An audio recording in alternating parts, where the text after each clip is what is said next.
世界之大，真係無奇不有。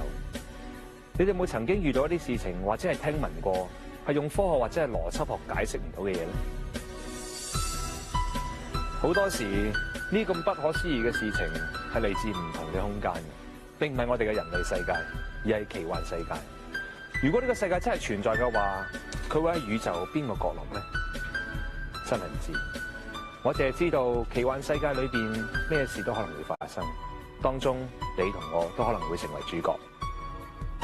喺奇幻潮嘅洪流裏面，故事當中嘅主人翁被捲入一啲奇怪嘅事件，連佢哋都搞唔清幾時係真實，幾時係幻覺，甚至乎有啲人得到一啲異常嘅能力添。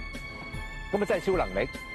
如果俾我揀一種超能力嘅話，我希望可以瞬間轉移，因為瞬間可以到唔同嘅地方啊嘛。